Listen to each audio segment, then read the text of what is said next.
Welcome to the Hedgehog Watchdog. I'm your host, Evan Saxon, joined always by Greg Baldwin. We're the meme team behind Libertarian Party of South Dakota. South Dakotans Against Prohibition. Today's episode is brought to you by pinkcoin.com, camprager.net, and the Dakota Rustler Show. Our guest today is Jess Mears. Everybody knows who she is. She's the former membership manager of a Libertarian Party. She was on Joe and Spike's bus tour. She's going to be a speaker at Freedom Fest, which everybody's excited for in South Dakota. How you doing tonight, Jess? That's a dangerous question because this past weekend I flew into Indiana for the We Are Libertarians pool party yesterday. So I spent less than a day in Indiana and then came right back home. So I'm running really low on sleep, but hopefully I'll catch up on it tonight before heading out to South Dakota on Tuesday. Yeah. Are you flying to Rapid then? Yeah. Yeah, and it's going to take like a little while to get there because there's not a lot of direct flights. Yeah, so you coming in through Denver then or Omaha? Is those like the layover cities? Chicago, yeah. Yeah. So you'll be speaking at Freedom Fest. What are you going to be speaking about?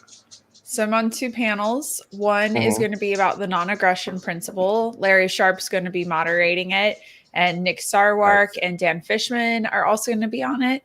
And then the other panel that I'm going to be on is going to be about civil disobedience with Spike Cohen and Austin Peterson. Nice. That's pretty good panels, yeah. Yeah. We just had Dan on the show last week. We are having an event on Friday night at the Wobbly Bobby starting at 5 p.m. You're welcome to come there as well. Will we extend? Yeah, we got Dan Fishman and Larry Sharp are coming too. So awesome. We'll said they were coming. What time does it end? I mean, we put 7, but you can stay as long as you want. Okay. All right. So the non-aggression principle, that'll be an interesting panel. Would you say moderated by Larry Sharp? Yep. And Nick Sarwark, and who was it? Dan Fishman, yeah. And Fishman, yeah. So who's arguing against it? Nobody? Oh, it's not a debate. No, it's not a debate. So the question that the panel is being posed is the non-aggression principle everything? Okay. So what do you guys think? Give me some content to take with me. What do you think? Is the non-aggression principle everything? Like everything it is to be a libertarian? Yeah, I suppose you could argue that since you have to sign it to join the party. I mean, like when you think about it, it kind of is like there wouldn't be wars, there wouldn't be, taxation, like all the things that we complain about would probably be resolved if everybody was about the nap. A much more peaceful society. Oh yeah, much more prosperous too. Imagine the innovations and technological achievements that we could have if our society was focused on people flourishing rather than, some of our, so much of our time and energy is wasted by government burdensome regulations. I'm like, I didn't do my taxes yet for the last year. And like, do you know, like the amount of stress that I have in my personal life because the non-aggression principle isn't being applied in my life or in my government. And so like, because like one of my employers last year, like didn't allocate like something correctly on my forms. It's just kind of like this huge ordeal to do my taxes. So I just haven't done them, kind of like need to get caught up on that. But like the non-aggression principle just right there is an example of how it's like creating stress in my life. I'm going to be like, like it would be really nice not to have to worry about doing income taxes. Yeah. Oh yeah. It'd definitely be nice not to worry about doing income taxes. Yeah. Or property taxes. Greg, yeah, it's tough when you start paying. It's tough when you start paying in every year instead of getting that old refund. Now you actually got to pay in, and then same with like property taxes. most people never think about it because it's included in a mortgage. But like, we own our home, and so it's a check that we physically write every year. Yeah. It's not Yeah. included in something. It's I'll tell you something else that's like a impact in my personal life. I live in Virginia. I also live in Northern Virginia, so right outside of DC. The median income here is $127,000 a year, and I work for a nonprofit, so I don't make what the median income here makes. And if I were to own a car, which I don't own a car here, I live in an urban place where I can get by without a vehicle, but it does create some challenges for me not having a personal vehicle. If I had a car, would have to pay income tax on, or like vehicle tax every single year. Virginia requires every person that has a car to pay a tax on it. That is horrible. Yeah, you're like renting your car basically at that point. Yeah. It's registered. Here it's just a registration fee. It's a lot more than a registration fee. Like it's a tax really? here, like much more than registration. Is it like a % of the value of the car? Yes. Essentially? Yeah. Wow. Yeah, it's a property tax. We do that in South Dakota, but it's like once, like right when you buy your car, you got to pay that one time. But to do that every year, this is annual that's here. Insane. Yeah. Yeah. Wow. So there's an example of like, if say I had a vehicle that I owned, I would have to pay every single year a property tax. And that's not going to work for me.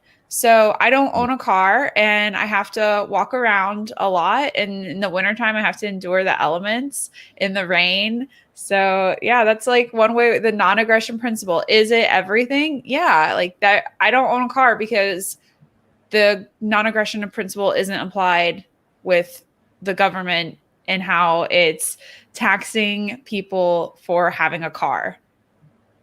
Do you think it's like a climate change thing? Is that why they're taxing cars so much in Virginia, or is it just they're just thinking up any reason to? It's a way to get extra money. So I guess that's one of the ways that they're trying to get some revenue from the state.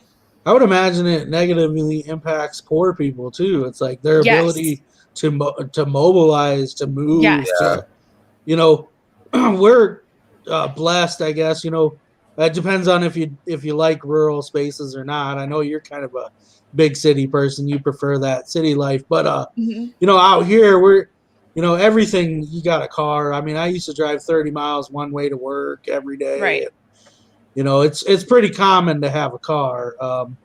But yeah, you get stuck in an urban setting to where just even having a car just isn't even financially viable, even if you wanted one. And it disadvantages the poor the most out of anyone. It prevents people from getting ahead or changing their environment, or even just like going hiking for an afternoon. Like there's the Shenandoah Mountains are 2 hours away from the DC area. So it's like harder for me to get to the mountains to go enjoy some fresh air and exercise without a friend being willing to take me hiking. Yeah, you got to have jobs too, if there's no jobs that happen to be on that bus route or that subway route, but definitely it definitely impacts. They don't, legislative bureaucrats, they never think about that how hard it makes it for people that don't have money. If you think about the law, it's like if you have a lot of money, pretty much a lot of things just don't impact you at all. The laws don't affect you because you can pay. I was thinking about it. It's like you can pay all these little fines and stuff, and it's not that you're above the law. It's just they don't impact you at all. Whereas if you don't have the financial ability, those laws really impact you. They really hurt you. There's a million examples, but. Yeah, someone was just explaining to me so I'm all about billionaires going to space, 100% for it. But what I recently learned is that the billionaires going to space, it actually is like almost like financially an incentive for them. So like Jeff, I'm not 100% squeaky clean on knowing all the details here, but like Jeff Bezos's upcoming July 20th Blue Origin launch, that is on that launch, there are seats that were auctioned. One was auctioned for $28 million. And so like what they're doing is they're like doing charitable, these like things are like charitable donations. So it's like tax write-offs for their tech innovation. And it's just like very interesting how it's like, so these billionaires are like getting tax incentives for these like launches. And I'm kind of like, very, very interesting, but like smart, but like, wow, I didn't even realize that these were like charitable gifts that are now being like tax write-offs. Yeah, that's crazy. I didn't know that. I've always kind of heard. I just always kind of heard Elon Musk that's how he got his. He's an innovative genius and he's done a lot of great things, but it's like I've always kind of heard it was on the backs of the taxpayers. It's like all these subsidies, these government programs. So it's kind of a toss up for me. Yeah, well, like right now in the space race, it is really like SpaceX is just like providing services like bids for NASA. But what is a benefit to the taxpayers is while we're funding space exploration, at least NASA is now getting private companies bidding for its like launches and the things that it's doing. So it's at least bringing down the cost.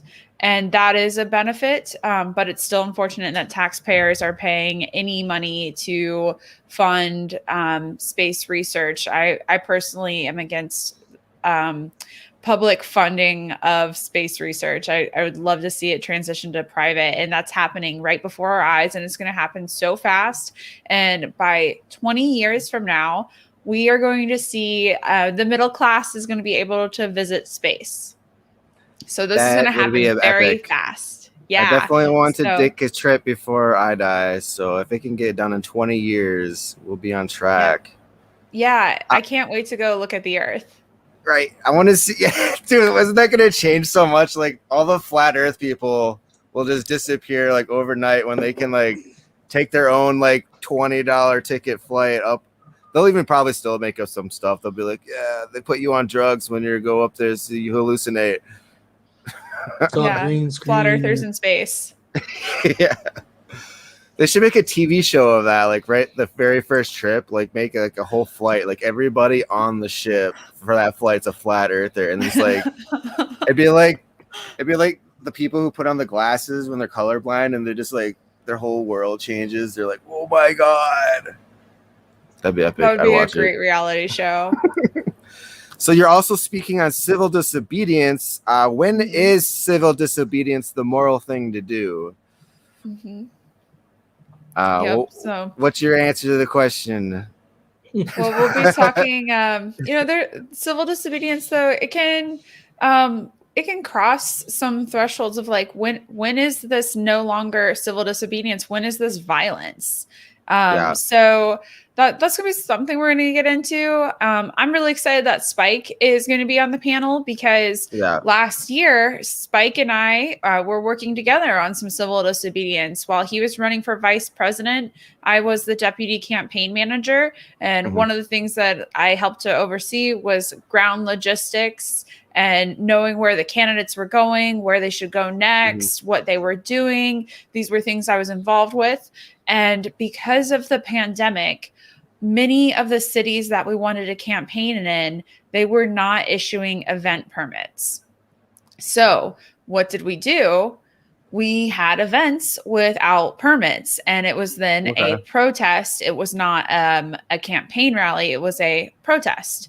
And we, in a few instances, had police involvement in our events. One of our events was very publicly shut down, the debate night in Cleveland.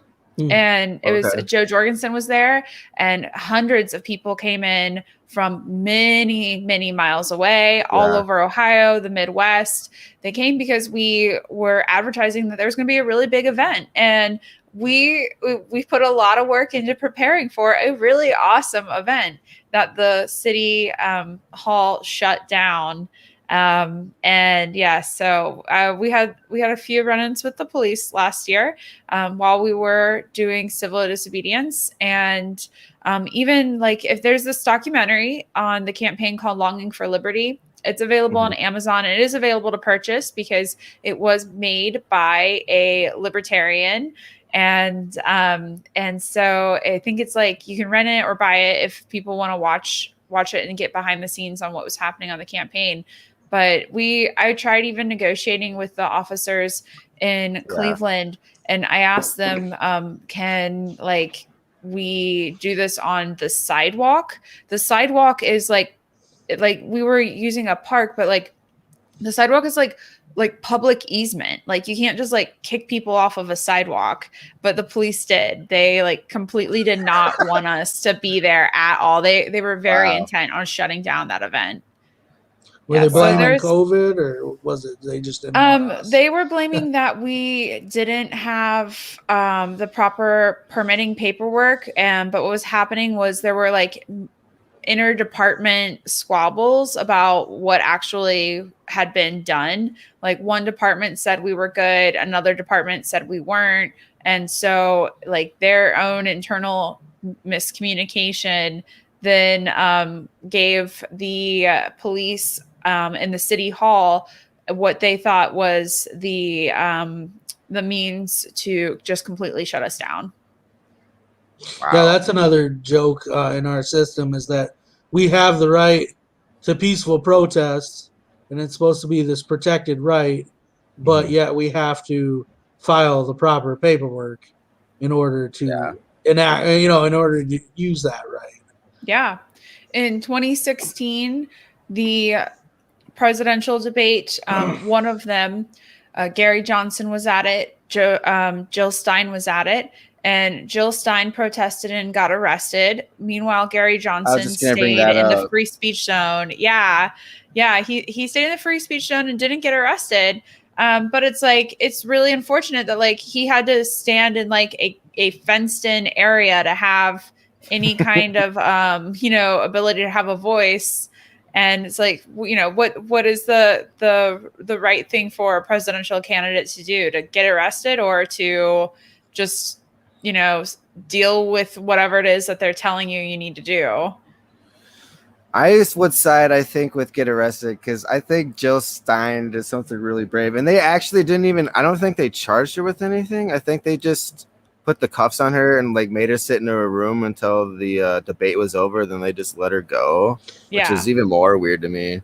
Right. I think if it got eyeballs, I would kind of be for it. But like the media just still chooses not to cover it. If a presidential candidate got arrested, you think that would be, nonstop national news, but they still kind of wipe it under the rug. And, I guess I'm going to ask you a question about that. You've worked on a couple different presidential campaigns now. What do you think is like one way to really get some mainstream coverage? It could be off the wall crazy. I don't know. I'll bring this up. I've brought this up to a couple people before, but my off the wall idea to gain eyeballs last time was, I thought, and people have laughed, they thought it was a joke, but I thought Joe Jorgensen, once she knew she couldn't get on the national debate stage, if you're just trying to get eyeballs and get attention to your campaign, I don't see why she didn't debate Kanye West. It would have been a sideshow, but there would have been like 30 million people that would have tuned in to watch that. And I'm just at this point where it's like, I want our candidates to get those eyeballs. So just what do you think we could do to get eyeballs for the next candidate 2024? Well, if I were to give advice, if somebody were to pay me and ask me for advice, if somebody said, Jess, I want to run for president as a libertarian, and I want to win. And what would you advise me? I would tell them that now is the time to get started, this very moment. And the reason is because there is a graph called the law of diffusion of innovation. And there's a YouTube video by Simon Sinek called How Great Leaders Inspire Action that goes into this and explains it very well. But basically, anything that is going to innovate, any market that is going to get disrupted and something's going to change it, it's going to go through the same stages every single time, whether or not it's a product, an idea, social change, anything. And so we're at like the kind of like the very beginning. Like the three of us are like the innovators that are like, you know, despite like the Libertarian Party has been around for 50 years, we're still like this very, very small group and subset of people that want to see this innovation. But what happens is by the time you get to the market penetration of about 13.5%, there's a line called the chasm. And once you cross the chasm, you've then crossed the tipping point where your like early majority is going to tell like the next part of the subset of people. And so once you get past 13.5%, you hit the tipping point and there's no return. You literally hit the point of no return, and that like you then have the public with you on your side because you've reached enough people where it's like starting to penetrate the market, and like people are then telling people about it and it becomes a whole thing. So in 2016, Gary Johnson's polls were about 10 to 12%. We were not very far off from that tipping point of 13.5. It was actually pretty close. And the energy in 2016 was really awesome. I was on the ground. I was in South Dakota. I was in Rapid City, spent a lot of time in Rapid City and Sioux Falls. I know South Dakota very well after 2 presidential election cycles, especially while working for libertarian candidates when Oklahoma has about 800,000 people. It's pretty cheap to campaign in, or sorry, not Oklahoma, South Dakota. I don't know how many people are in Oklahoma, but it's cheap to campaign in South Dakota. And there's 2 major cities that people will drive many, many hours to come to. So if you hit up both of them, you're going to get a lot of people in the one state. So I spent a lot of time there, and there was a lot of energy in 2016, and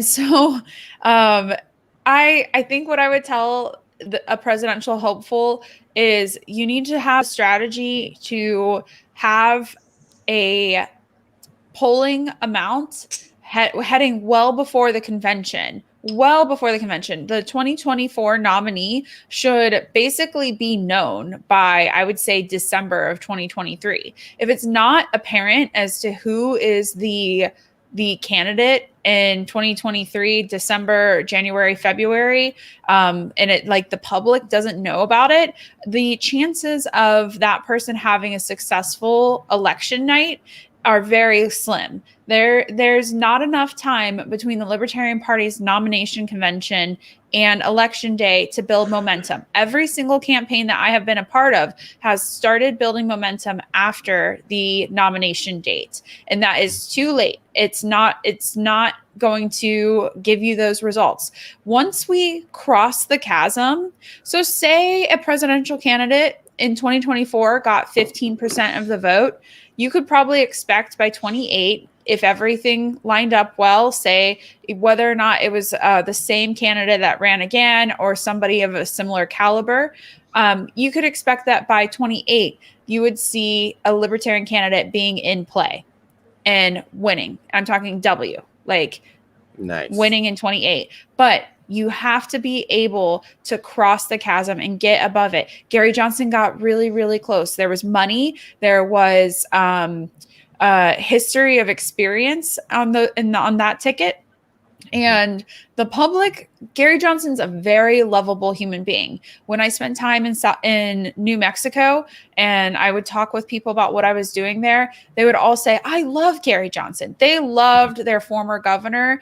And it really showed. When I was in New England, people there loved Bill Weld. So we had on both sides of the country popular governors that people had a lot of respect for. So I'm very hopeful for the future, but what I need to see from a future candidate is somebody taking it very seriously right now and kind of coming up with a strategy. They don't need to be public about it, but they need to be doing things to start building the momentum. There should be in every single state somebody that is an organizer for the campaign, kind of trying to start getting like meetups going and getting things like started. The Ron Paul movement is a good example of a grassroots movement that used energy of the people. There were Ron Paul meetups and people that were coming up with innovative ways to share the ideas. So like writing on cardboard, Google Ron Paul, or people would have their own Ron Paul merch stores and they would be making their own extra side income selling Ron Paul merch, but it was getting Ron Paul merch out there. So tons of people have Ron Paul merchandise. It's now vintage, but they have it because there was somebody out there providing it. It's actually very hard to come up with a distribution system for a campaign for merchandise materials and all of that. It is so much better when other people are out there doing it for you that like can come to an event and sell buttons. And then you've got cool stuff because I mean, we as libertarians know that when you let individuals come up with solutions, they're going to be better than any centralized force. So individuals coming up with their own campaign swag and everything, it's going to be so good and it's going to be better than even what a campaign would probably come up with. So my thoughts are for 2024, I want to see who is actually taking this seriously now, who's putting the thought into it. Running for president of the United States is so difficult. I was with Dr. Jo Jorgensen every step of the way after she got the nomination. I was with her. I was her travel companion on the road, as well as her deputy campaign manager. I moved to Greenville, South Carolina. So these are kind of like little details. A lot of people don't kind of realize that go into campaigns, but like I physically moved for 4 or 5 months to help the campaign, to be close by the candidate. Times like Joe needed some like earphones for interviews, and I'd go out and grab those because she doesn't have time to do that. She's running for president of the United States. So these are like little things that are like behind the scenes that it was my real life last year and in 2016. And I kind of love talking about it because I want to see a future where more libertarians get experiences like I had. I want people to be able to have careers in the liberty movement, not just a hobby, not just a volunteer role, a leadership role, but actually a paid job. What that did for me and my personal fulfillment was transformative. I used to work in local government in Florida for 4 or 5 years, and it made me really miserable. I hated it. I was a city clerk. I was doing meeting minutes. So I, as a person with like ADHD, doing meeting minutes and listening to like governing board meetings and typing up what people said made my life not very pleasant. But then when I got a chance to work on the campaign, working in an environment that's always changing like politics, it works really, really well for somebody like me that likes it when, I don't do something the same every day. I get to learn because what kind of policy issues are coming up in facing society. You don't know every single issue and problem and how to solve it. You have to take some time to learn. And so it's like, this is a career that I truly enjoy. It has given me a lot of room to find self-fulfillment. And if this is what it takes for me to find self-fulfillment, which is this has been not easy. Finding out how to make income as a libertarian is not a simple thing, but there are people that have figured out how to do it. And but it took that for me to have self-fulfillment. So for other people, it's like, how can we get more human beings to feel fulfilled in their lives? I don't know how to give that to them, when it's like finding this for myself took like 29 years, 28 years in the making. Pursue happiness. Yeah. Different for everybody. Yeah, it is. We keep finding when people get jobs in the greater liberty movement, is they tend to be nonpartisan, so they unfortunately have to kind of take away their jobs with us. But and then we won't mention any names, but then they find themselves kind of plugging a bunch of Republicans all the time, and then they don't necessarily like that. Yeah. So I want to plug a website called talentmarket.org. It serves free market nonprofits all over the country. And it is a great place for any person that's looking to try to segue their career into the liberty movement. This is a great place to go. Well, just typed it in. We'll have to check it out. Yeah. Sounds interesting. Yeah, put it in the comments, Greg. So you do a lot on Clubhouse. I'm very new to Clubhouse. Do you want to give us like a quick lowdown on what Clubhouse is all about? You got it. So Clubhouse is a somewhat new, somewhat disruptive social media tool that has taken up a lot of time in my life, but I've been using it for networking, building community, learning, creating new opportunities for people to find out like new things about the world. So I have been hosting conversations, all kinds of conversations. Justin Amash has done a number of Clubhouse rooms that I've hosted. We did one where it was Justin Amash welcoming Dave Smith to Clubhouse, and Spike Cohen came. We had 1,200 people come by. On Earth Day, we celebrated Earth Day by talking about how advancements in space are going to help us have more freedom here on Earth. And so we're doing like all these like awesome conversations. Sometimes they're a little more formal, sometimes they're informal, sometimes they're very participatory. And Clubhouse is a audio only social media app, and you cannot use your video. Basically, the only things you have to display are a profile photo and a bio. And what you can do with Clubhouse is you can either listen to conversations or you can participate in them.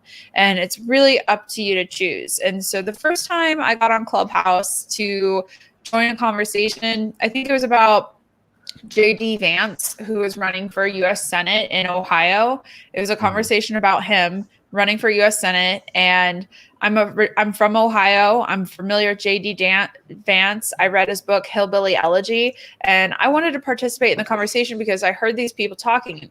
None of them were from Ohio. I was like, as an Ohioan, I feel like I could like weigh in and have some commentary here. But when I first joined this conversation, I actually like got fluttering in my heart, and I was like, wow, I'm like actually kind of nervous to like talk on this platform, and I'm an extrovert and I don't get nervous that often.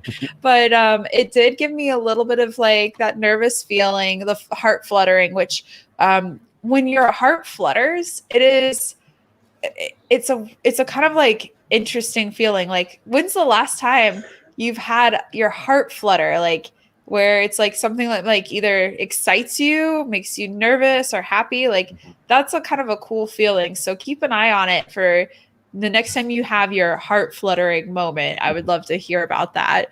But I've been enjoying the Clubhouse platform significantly because it's giving me this opportunity to get connected with the space industry, with people that I would never have access to. So I have pretty routine access to NASA's chief scientist, Jim Green. He's on the platform. If I have a question for him, I can get on it when he's on it. And raise my hand and join the stage. So it's like there's a speakers section and a listeners section kind of, and you get to choose if you want to try to join the speakers and join the conversation, or if you want to be a little more bold and daring, you can start conversations. And that's how a lot of people have kind of found me or know what I'm doing on Clubhouse, is because I am hosting conversations, I'm starting them. So it's whether it's like something that's planned, or if it's just a conversation where it's like, hey, let's get some libertarians together on this Clubhouse and like and talk. Or I really like using it to get outside of the echo chamber and talk to people that aren't libertarians and tell them about why I'm a libertarian. And that's been probably a good use of my time. I see a lot of libertarians are on it all the time, like talking with each other, and they've created community. They're helping one another, giving each other advice, encouragement. So I just can't recommend the platform enough. Whether anything that I've suggested, if it sounds like something that you might want to like use it more, I'm happy to give you some advice on like how I've specifically used it. Like I have been using it to also make friends on top of learning and connecting with people. So just yesterday when I was in Indiana, I met up with one of my Clubhouse friends and we met in person for the first time. And then in 2 weeks, I'm going to go out to California to a birthday party of a Clubhouse friend. And this Clubhouse friend is the grandson of Milton Friedman. And so he's having this birthday party, invited me, and I was kind of like, you know, when Milton Friedman's grandson invites you to his birthday party, can you say no? Right. So I'm going to that, and I'm going to meet another Clubhouse friend that is going to actually be a performing music at this birthday party. So like, you know, I just meeting all these awesome people, and now I get a chance to actually meet some of them in person. It's really cool. Yeah, I remember Lisa was telling me about Clubhouse. He's like, you can talk to Spike Cohn and Justin Amash. It's so cool. You got to get on this, Devin. Yeah. So I've been on it trying to figure out the ropes slowly, but I'll get there hopefully.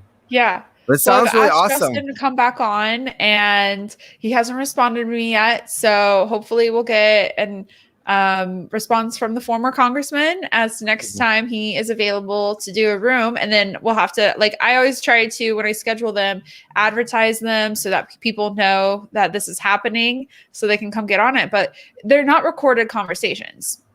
And that's something that I really like about the platform, because you can speak more authentically. You don't have to, you can be yourself, and you don't have to be as worried about a conversation that might be put someplace else. So of course somebody could record the conversations, but the platform doesn't. And it's discouraged to record without the consent of every single speaker. Do you have a question, Greg? No, I just I've heard about Clubhouse. I have not myself checked it out yet, but it sounds interesting. I'm always a little standoffish about a new social media network, just because there's so many of them out there. But so you were the membership manager of the LP in 2016 to 2019? Yeah, so to recently, New Year's Eve of this past year. And what exactly does that entail? What is that job? So I primarily did small dollar fundraising for the Libertarian Party, but working for the Libertarian Party is very different than, it's like it's a small nonprofit, and it is also like a startup company too. And so because it goes through different cycles between elections, when donations come in during election cycles, and then off years where you have to, really, really hustle to try to keep the doors open.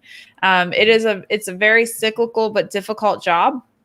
And small dollar donations are kind of like the lifeblood of the party. And so what I did is I focused on trying to get more people to become a donor. And a small dollar donation is like $50 or less a year cumulative of gifts. So I was focused on trying to get more people to even understand that they themselves can be a donor.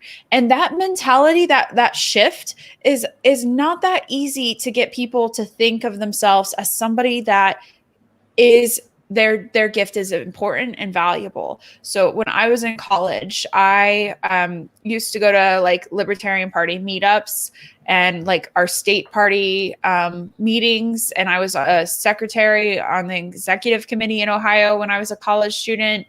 And the state chair was like, you really need to become a national member. And his name's Kevin Nedler. And Kevin was like, you need to do it. I was like, Kevin, I'm a poor college student. Like, I don't want to give my money away. And he's like, you really should, especially since you're a leader. And sets a good example for everyone else too, for leaders to be members. I'm like, all right, this is 5 visits to Chipotle, but I will give $25 to LP National. And I'll become a member. Well, I got my letter in the mail and I read it, and it gave me a lot of pride and I felt really good about it. And so that whole shift of becoming a donor is what I've really focused on in my 4 years at the Libertarian Party. So many people want to be part of the Libertarian movement or consider themselves part of the party, especially since registering to vote costs $0. And it's like 35 states or so where you can be a registered voter. Can you register a Libertarian in South Dakota? Yes. Okay. So that's actually a very low, don't have to spend money to do that.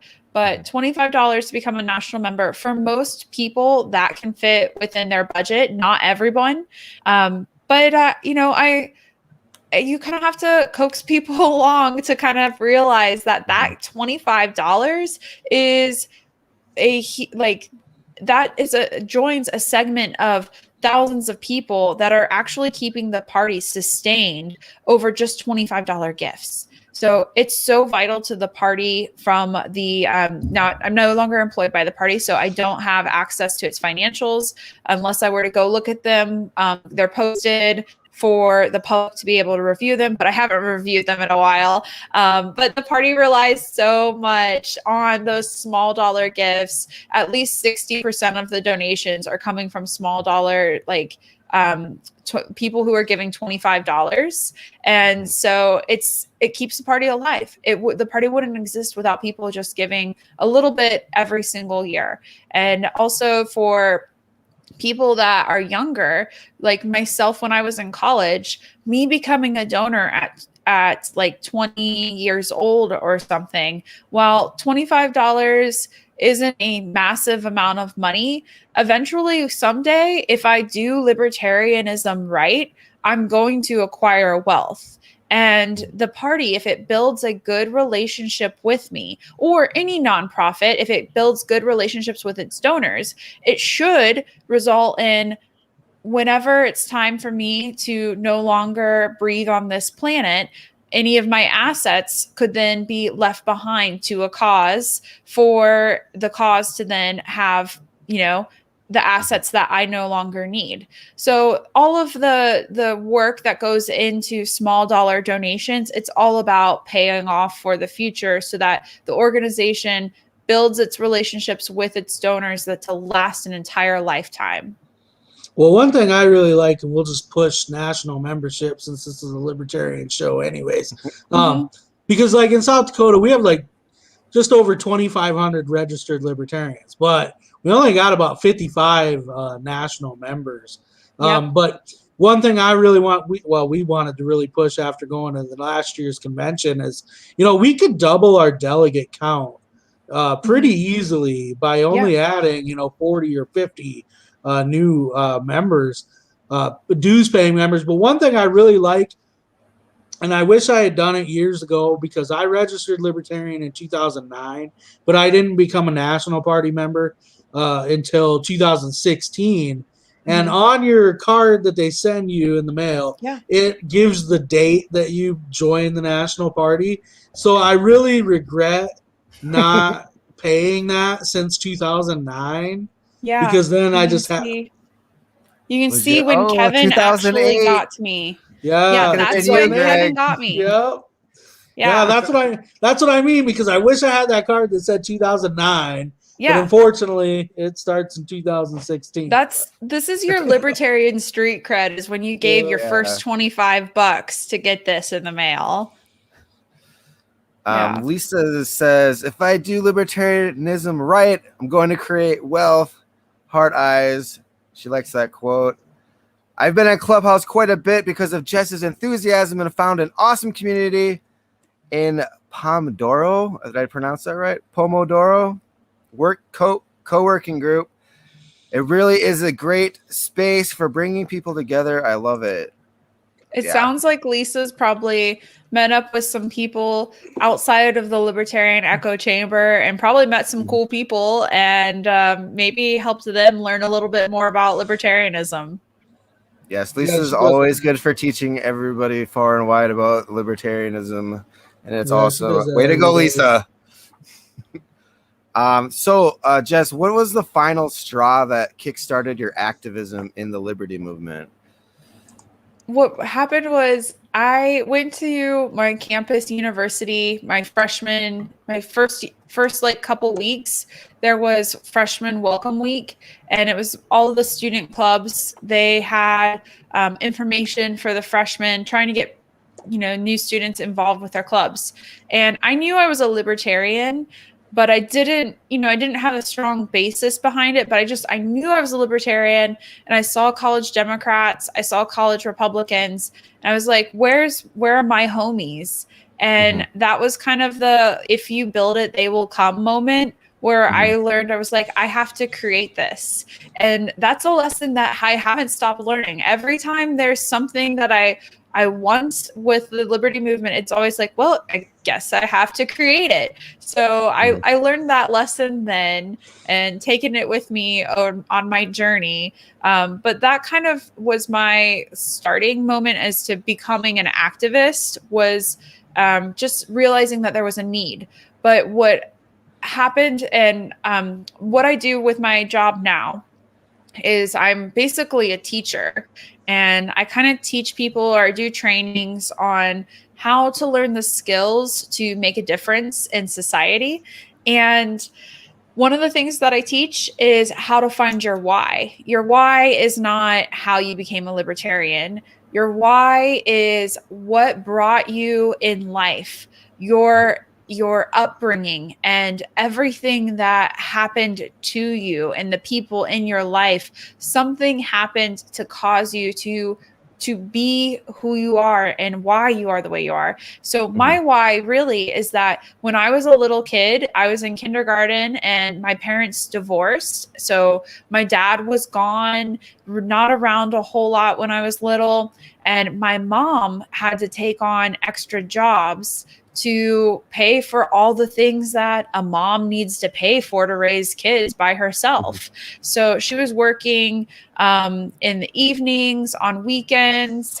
We'd be with my grandparents some, or sometimes, I would be like looking after my little sister as a latchkey kid. And so there really wasn't somebody in my life to help me identify the things that I needed to kind of like, find my interests and really help fulfill me and nurture me. So there wasn't somebody there all of the time. And that for me as a little kid, it started to impact in my grades. In 5th grade, I was getting D's and F's, and I was not doing well with school. And then in 6th grade, something really changed. My friend invited me to her church youth group.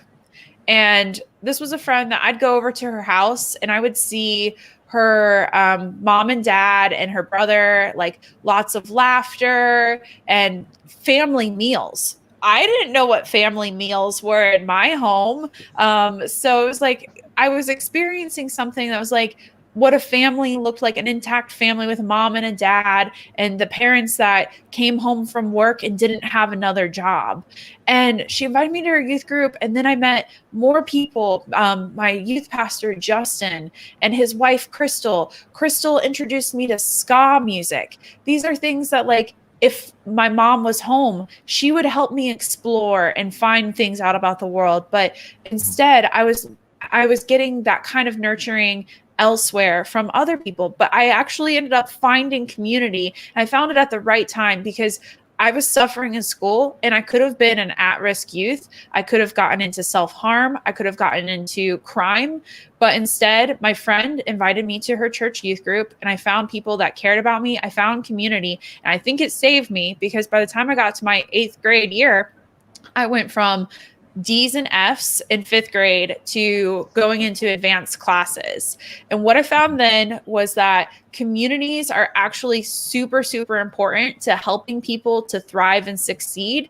But what I learned as an adult when I look back on my life is that the government stole from me my mom. My mom had a full-time job that would have paid the bills for our family if the government wasn't taking a share of her income.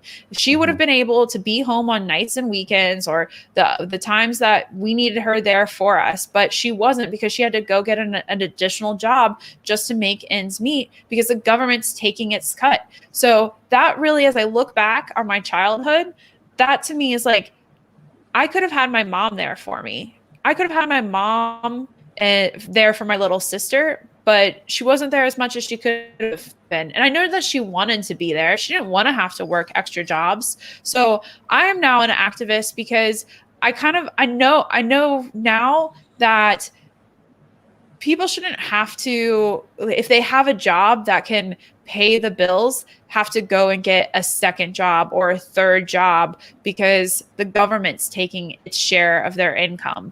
So that's really why I'm an activist, is because this isn't the way that things should be. Life could be a lot better here in America and on the planet. And I believe that there is a better way for us to go about this whole humanity thing.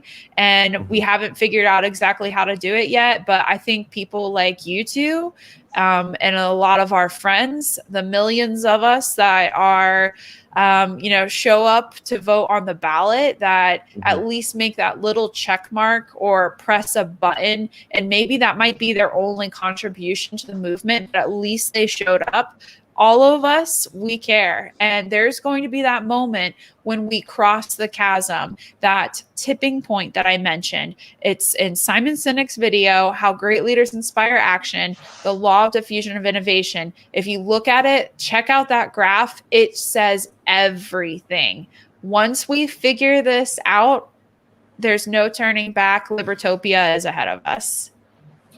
Yeah, it's crazy when you're at work and you're looking at the clock and then like 45 minutes goes by and you're like, okay, well, that's for me. And then the next 15 minutes I'm working this hour is for the government. And that's every hour you're on your shift.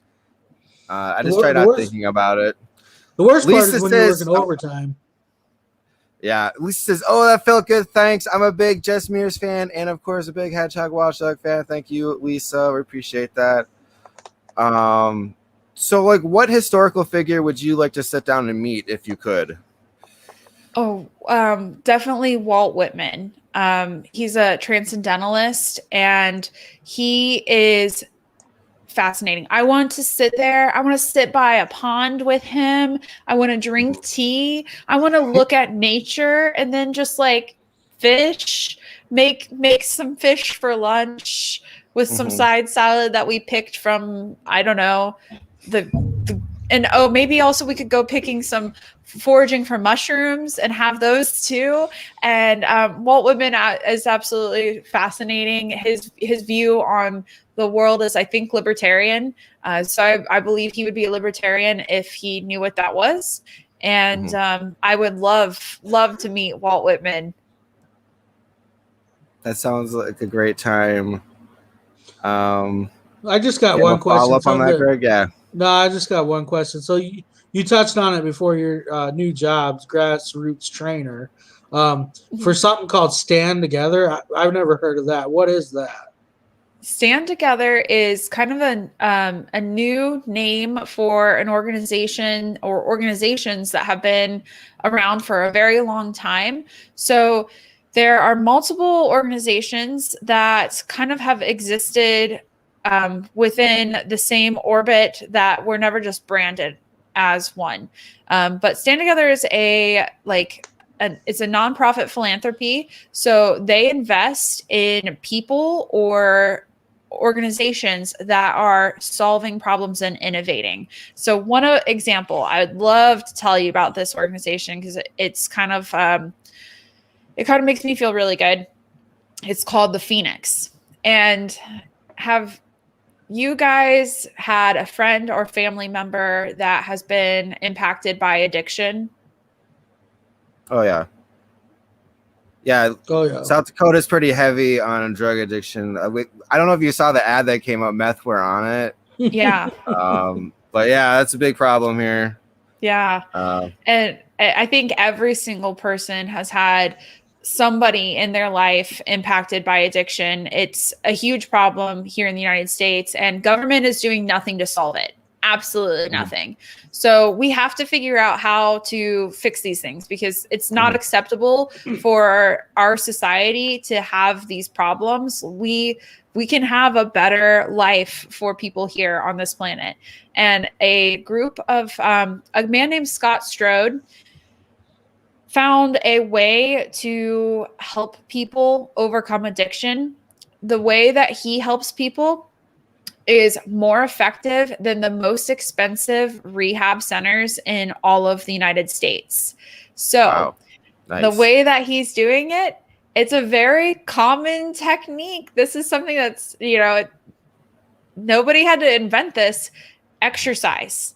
He's literally putting together groups of people to exercise with each other. And the only ticket to join the Phoenix chapter is 48 hours of sobriety. You have to get through your first 48 hours, and then you can join the Phoenix. You can meet with a group of people. They work out with each other. They encourage each other. They build community. And those are those things. Community. When I talked earlier about how I was a kid that found a church youth group and I went from, being at risk to an advanced student, it was because there was a community there that cared about me, and that when I wasn't around, like I didn't show up, they checked in on me.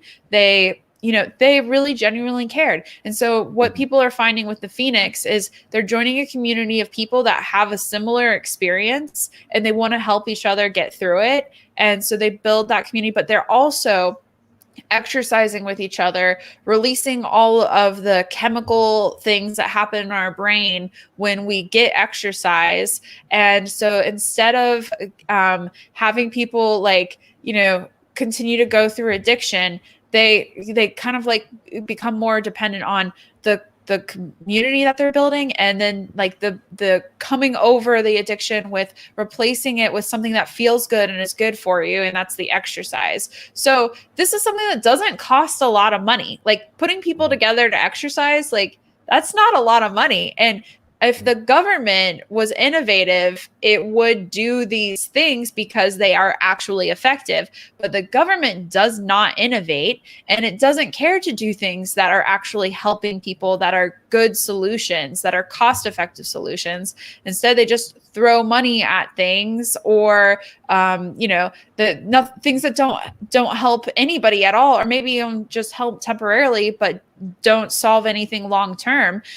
So the Phoenix, Scott Strode, this is something that I'm super passionate about, but my work does this. It finds people like Scott that have an answer and have a solution, and then helps them to be able to implement that and see the change that they want to see in the world.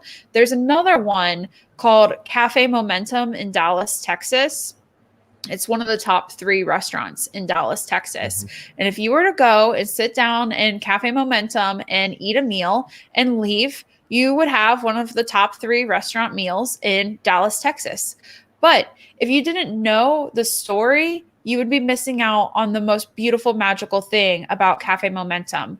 All of the employees in Cafe Momentum are at-risk youth, kids that might have been offenders or incarcerated or like kids that are struggling, and they come to Cafe Momentum and they get a job. They learn every single aspect of the business. They also get their GEDs while they're working there, and they have a much better instead of re-entry for these young people who have been involved in the system. It helps them to go on and like they learn how to manage a business. They learn how to cook and how to serve people and customer service and all the skills. So that's kind of the beauty of Cafe Momentum, that like a lot of the consumers that come in don't even know that story, but it's super, super powerful. And so stand together, partners with people that want to change. So any of your listeners that have a great idea on something that they can do, it's called being a social entrepreneur. If they want to be a social entrepreneur, and I teach people how to get started to be a social entrepreneur, that's something I do for work. And anybody can reach out to me if they're interested in trainings. I can try to figure out if we can do something online, maybe in person, and get more people together to do a training. But we're trying to help people. Every single human being has the ability to influence the world for the better, but not everybody knows that. So what I get to do is I get to come and talk to people, and everyday people, and help them realize that they actually have potential to make the world a better place, that they just need somebody to kind of like point it out to them.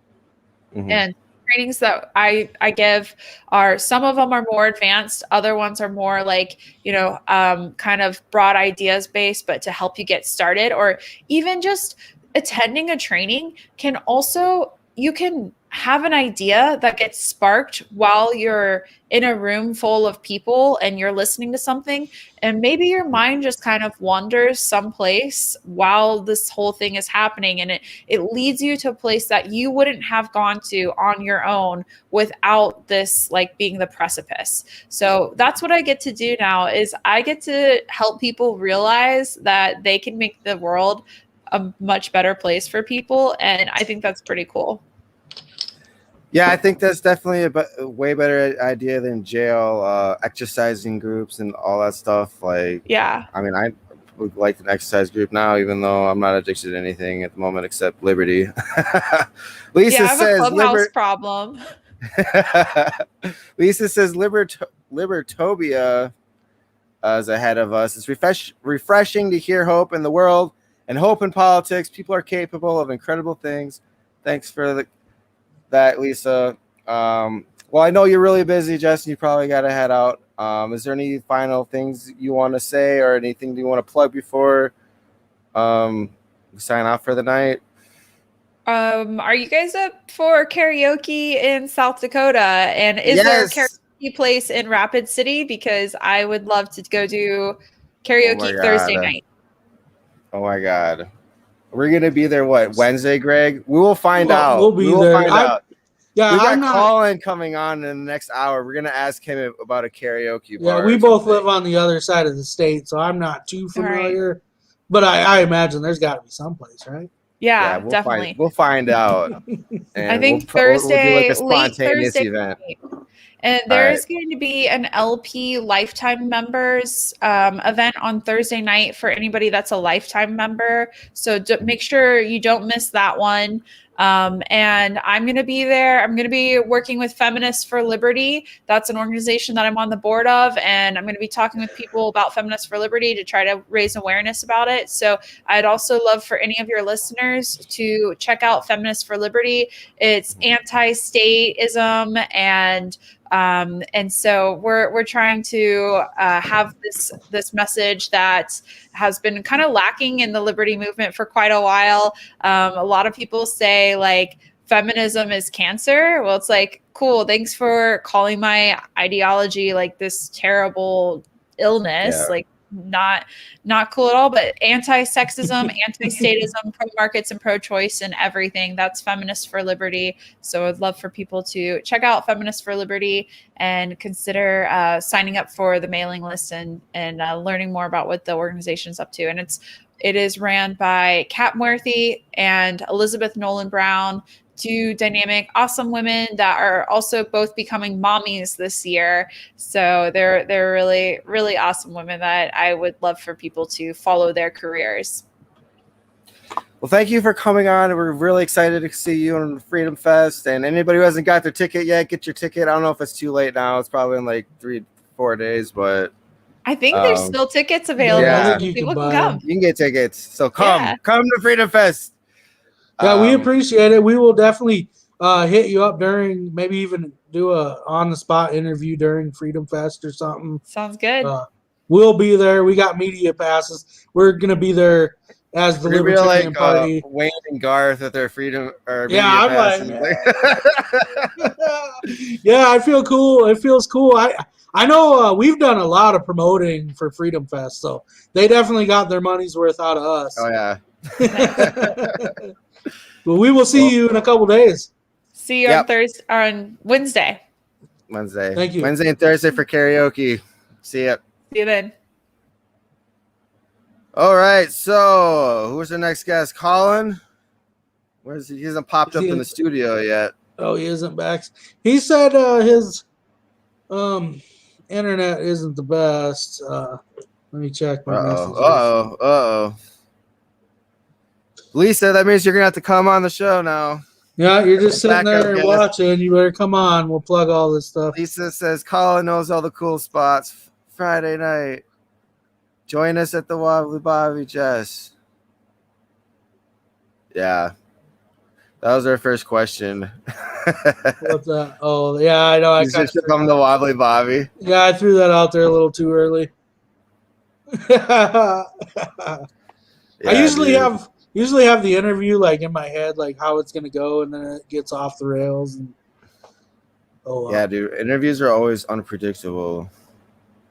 I always have like a plan, but then I feel like it's best to go with the flow versus like trying to just force your script or force your questions. Yeah.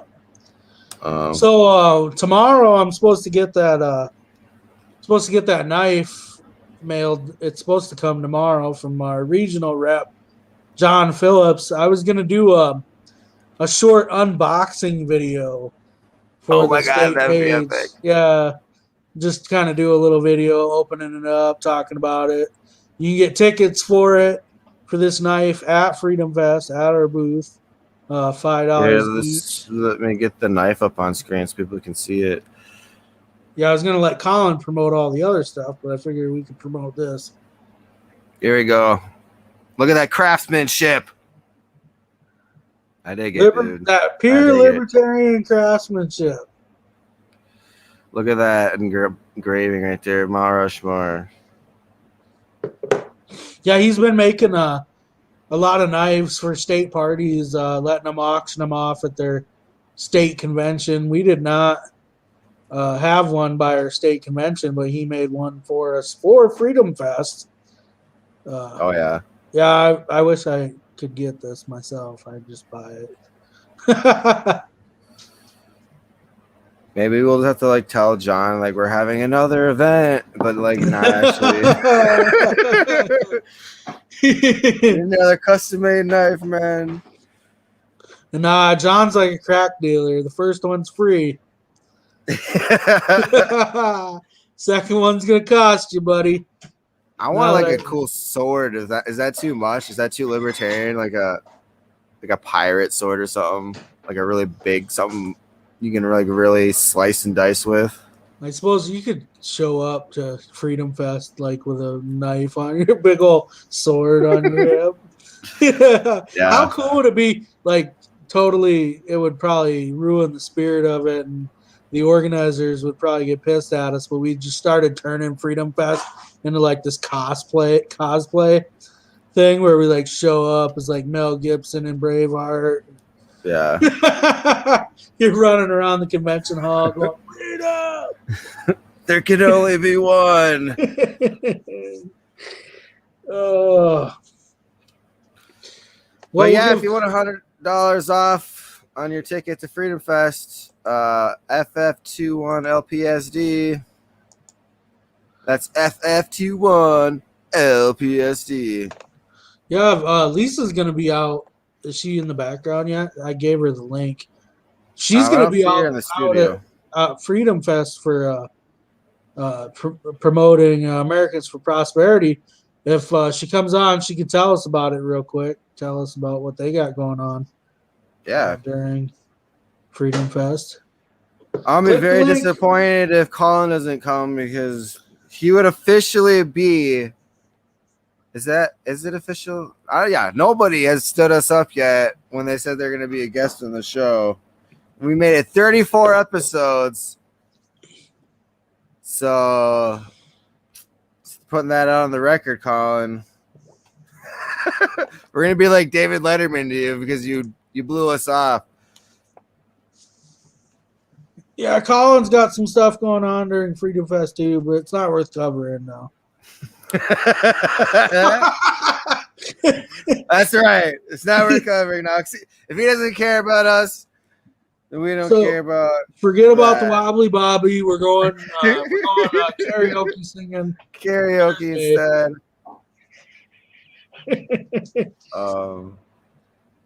Isn't that first night? That's the first night. Okay, so the first night is Thursday, right? No, the first night. First night's technically Wednesday. Yeah. Okay, and that's an hour and a half, basically booth time. There must be some other stuff going on. It's like opening ceremony, so I know like Christy Gnome's giving a speech. Oh God, I'm gonna skip that. Or should we go to heckle? Should we go to heckle, or should we skip?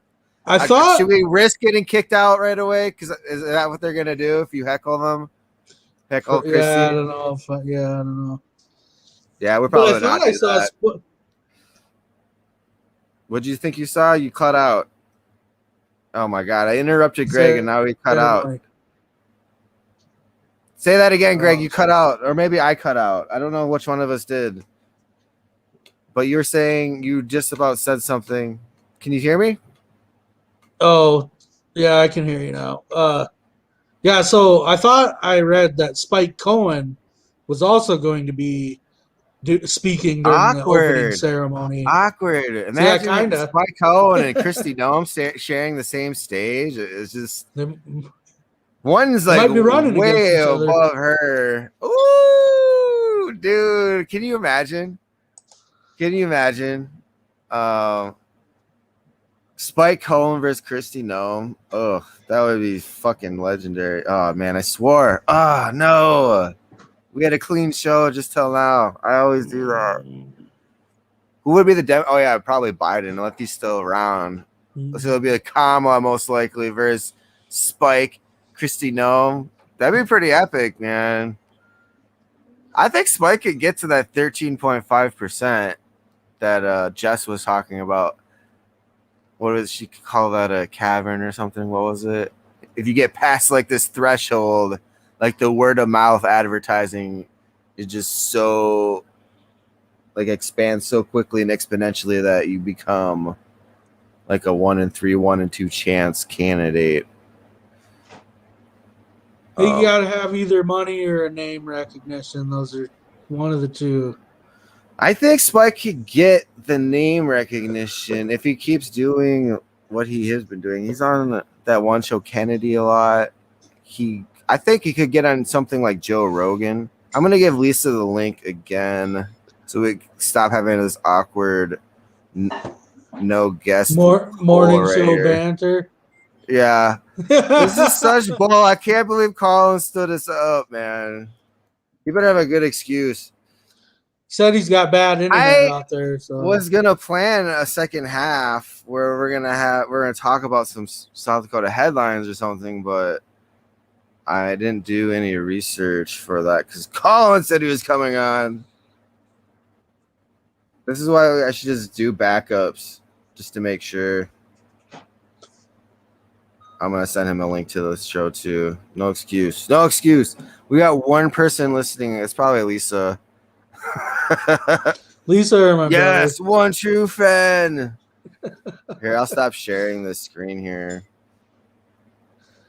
Well, if Colin's not coming on, we could totally plug what he was supposed to plug.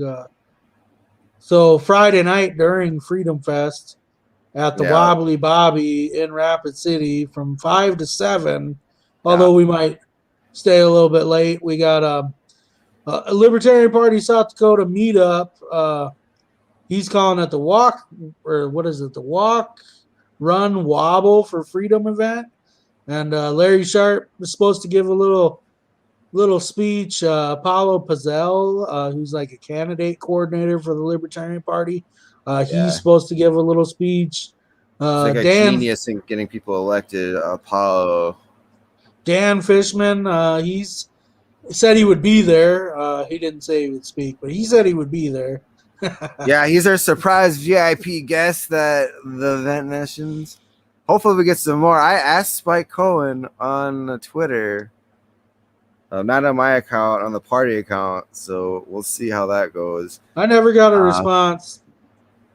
We just asked Jess Mears. She said, I don't know what she said. She kind of like, I think she was off guard because it was really early in the or maybe she has plans, but she didn't want to say it, but who knows? Maybe she'll show up. That'd be epic too. Dude, that'd be so epic if we get like all these libertarian heroes to show up to our little old Libertarian Party South Dakota event.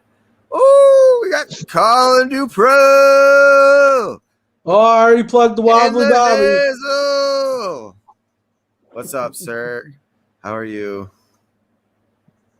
Uh-oh. We're having technical issues. Can you hear us? Hey, can you guys hear me? Yep. Yeah. How you doing? Good. How are you? Pretty good. Are you done tending to the calves today, or the cows and the calves? We don't really tend to them so close in the summer. Yeah. Yeah. What do ranchers do in the summertime? Well, for the summertime, for us, that means more farm-centered labor. Mm-hmm. Most of our taking care of the cows every day is in the winter when we have to feed them and when we're calving and everything else. Yeah. The summertime is about putting up all the hay that we use in the winter. Okay, like getting prepped up. And it's freaking scorching hot over there. Yeah, I bet. Isn't it like 90 degrees? Yeah, I looked at the weather for the week, and it's all high. It's been 90s and hundreds for the last 2 or 3 weeks. How hot can a house handle? What's that? We got about a 2-week break over here. It's been kind of nice, but yeah, it's back to the hot stuff tomorrow. Yeah. How hot can it get for cows before you gotta like make a little pool for them to like cool off? I haven't seen it get that hot. Never. No. I don't know, dude. You go on road trips sometimes, you see like farmers or ranchers making like pools for their calves or something. I don't know. Maybe that was just from rain. Well, I mean, I don't know, man. I'm from Sioux Falls, dude. That they drink out of. Yeah, that could be it. Dude, it looked like they were bathing in it, though, man. I don't know. Well, sure. If it's hot, they'll get down in that water. Fucking Devin, who doesn't know shit about cows, is fucking interviewing Colin about. So what's a cow eat, man?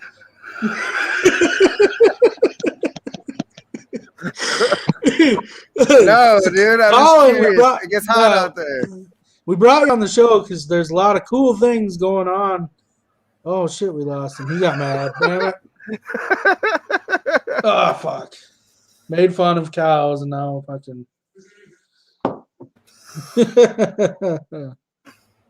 No, we wanted to. All right, Colin's back. We wanted to brought you on because you got a lot of cool things going on next week for Freedom Fest. You got us a shotgun to raffle off. Maybe Devin can find the photo. Tell us about that, man. That's awesome. So we got a Citadel Boss 25 semi-automatic 12-gauge shotgun with 2 extended mags, and it needs at least 1,300 feet per second ammunition to fire. it's a pretty slick gun. You know, retail value is up there around $750, $800, and yeah, it's sweet. You know, I wish I was buying raffle tickets myself for it, but we're going to be selling those tickets for $10 a piece, or you can get 6 tickets for $50, or for $100 you can get 13 tickets. So the more you spend, the more tickets you get for free is the idea. Yeah, that thing looks amazing. That's Is awesome the- too. Is the Go ahead. shotgun going to be displayed at the Libertarian Party of South Dakota booth? Yep, I'm going to be bringing it in with me every day. Technically, it's mine right now. I had to fill out the paperwork to take possession of it, and then whoever wins it will have to join me at Sturgis Guns sometime after Freedom Fest next week. And then they can get the paperwork to take it home if they're from South Dakota. If they're not from South Dakota, or even if they're on the east side of the state, we can ship it to a gun store that is closer to them, and then they can fill out the paperwork there. Yeah, that Colin, thing's a beast. Colin, Who'd you get Jess? that from? Sorry. God damn it, man, Greg. you Let me guys are- ask a question. Let me ask a question, Greg. Just kidding. You guys, I can't hear anything you guys are saying all of a sudden. Oh no. Hold on. All right. I yelled too loud and I broke his earpiece. Oh, I know. we He lost left. He left. Well, this is a good reminder for everybody that today's episode is brought to you by Pinkcoin. You can check them out at pinkcoin.com. We have new sponsors, Camp Ridger Seasoning. That's actually made by our treasurer, Daryl Root. You can check them out at campridger.net. All right, we got Colin back. Colin, you hear us now? Yeah, I can hear you. You're so quiet for some reason on the other end. It's like you're at the end of a tunnel. Here, I'll get closer to my mic. Maybe it's me. But Jess said that she wants to do a karaoke on Thursday. Are there any karaoke bars we can hit up? Who wants to do Spontaneously? karaoke? Jess Mears, our previous guest that we just had. Oh, really? She said she's looking for a karaoke bar to go to. I can ask a couple people if that's something she really wants to do. What are we doing Thursday? Do we have any plans Thursday? Our event's on Friday, right? Yes, the 23rd. Yeah. So yeah, I don't know, dude. I'm down to do some karaoke. Treya in Rapid City has karaoke pretty frequently. It's over there by WDT. Karaoke is usually a weekend deal. Yeah. So what was your question, Greg, before I started? so I wanted to ask about this gun. So where did you get this fine piece of machinery? So this fine piece of machinery was donated by John Stoley, the owner and proprietor of Sturgis Honey, and happens to be somewhat of a neighbor of mine. He lives about 7 miles away from me, and that makes him a neighbor when you're in my neck of the woods. He's a great guy. He's a good libertarian, and he's obviously very generous. I can't wait to have him out to Wobbly Bobby. He said he was going to be able to come on down on Friday. So I think that'll be a good chance for everybody in the party to meet him. And I'll definitely be thanking him in person because that was definitely a generous gift, for sure. Yeah, I figure the least we can do for him is hook him up with a T-shirt. I'm sure he'll want a gold one. All right, so Devin's gonna have to save one. I know we're getting a little low on them, but we sold most of the gold ones. They're pretty popular. We might have a white one for you. Yeah, man, we're gonna have to order some more shirts too. So I don't know. I'll concede that the white shirt. I like the tie-dye thing that Ashley did, but I'll concede that the yellow golden shirts were the most popular. So for our second shirt order, I'll just shut up. I'll just shut up. Make them all gold, man. Let's get 100 gold shirts. I'm surprised we sold almost all those shirts, dude. We got I don't even know, 10 shirts or less. So that was a big success story there. It's really unfortunate we don't have some shirts to be going to festivals. Oh yeah, I'm gonna be like so swagged out in Liberty gear. Suit and tie all week. No, I'm just kidding. It's too hot for that crap. Do we mention? Yeah. Hey, do you know if that gala thing is that's extra cost, right? That's not like you get you have to sign up and pay for it. Yeah, that's what I thought. So I'm not gonna bring my suit. Yeah. Did we mention Sturgis? Did we mention? Oh yeah, go ahead, Colin. Sorry. I was just saying that I felt like at least one of us should attend it. So, dude, you're gonna get so many signatures. Here, I'll show the camera what I've got. I've got like in Orlando, we did. Greg printed out like 2 sheets of paper, and they got like all these celebritarians to sign in, like 30 people. And I think we got like $200 for both of them at an auction at a Freedom Feast at the Palisades Park in South Dakota. Oh dang! I just cleaned them up, so I'll have to show them off when we get signatures. I guess I don't know where they are, and everybody else is not on camera, so it'll be weird if I left right now to go look for them. But yeah, we're gonna hand those off to Colin. Maybe you can get a bunch of signatures for those at that gala event. Do we mention Sturgis Honey yet as the latest Libertarian Party South Dakota lifetime member? we should see if we can get some honey from John and just have it there for sample. Oh yeah, Free man. samples. Everybody loves honey, dude. Make it real COVID friendly. Yeah, dude. I think honey might be. Oh no, I don't want to get banned for saying this, but honey might be the key to killing COVID. I'm just gonna say it right now. Get your honey from Sturgis Honey. Huge shout out to them. That's just so cool that they would donate this epic shotgun for us. Do a raffle on. I mean, I don't know if that's ever happened in party history ever. I think this might be like the biggest fundraising event we're gonna have ever for at least like the next 2 years. It's gonna be really difficult to top this one. And I think we've got a really good location for our booth. Yeah, right by the door. Oh yeah, we're gonna be the best. Like that last day when you draw the raffle tickets for the shotgun and the knife or the Bowie knife, we're definitely gonna have a big crowd around our booth, and it's gonna be an amazing moment. I want to be there with my camera, like taking like 10,000 pictures, like every angle. Excited. Yeah, our new sponsor, CampRidger.net, the seasonings.